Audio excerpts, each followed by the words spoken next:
ufaka udemeni igama omuhle kulo. Yeah. Nami ngisheka namhlanje ke nginele kuzo kulo mhlangano lapho. Ngoba khona amagama anzima osuwakhulumile nalo ntombazana. Cha bakwethu lapha embidleni kumoshekile. Emkhuze edebe kumoshekile. And then ngishiso ilushiso ukuthi ngikhumula ngelinye ilanga. Lasi siphume ngebhasi sathi. Ufike ibhasi lapho. Lapha manje usekanti lithi lama. Afonele inamba ngiyayithatha inamba ngibona. Afonele debe. Afuna into bayamfaka ngathi ngifuna umnikazi uphethe amabhathi ngqo. Yangifaka omunye umfola kuthiwa umkhwanayo. Athi mkhwanayo ibhasi ifile iphume ngiko lapha manje. Wathi yonke into yayo. Ngathi kanjani? Wathi iphume nje manje. Umkhwazi wangitshela inkinga. Ngambuthi ndoda lo msebenzi wenza kufundele na. Wathi ufundile kanjani? Ngoba ama-customer adele manje. Ibhasi ifile. Mana baba Mfakodi.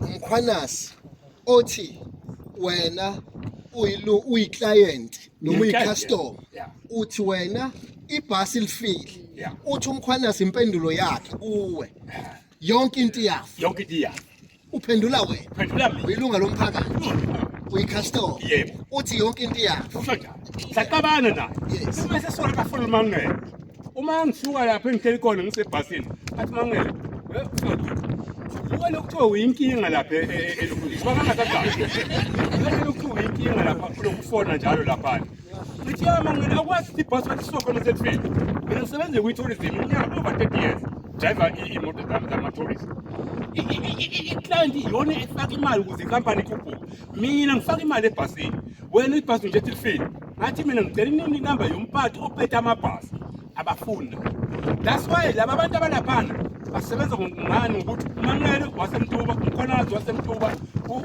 ngubane ngikhonjeza usebenza ukufriend lapha le nto ke iyenzeni igcina yakhe manje yakhe enkulu crisis lapha nje ikenti ibhasi angabiki ibhasi ngomuntu nje ongabe uyaxoxa emsebenzini ahambe ohlala ekhaya kubo ashiya abantu basaliqhutshela lokusebenza fana ngikwazi sibonga kodwa amagama ngizogcina khona lapho uthi amagama esikhulula wonke anzima lo yamkhuzo udinga i-clean up ukuklinwa angikusho lokho kushiwa ubaba Mfakodi umphakathi kahle kahle labo driver bonke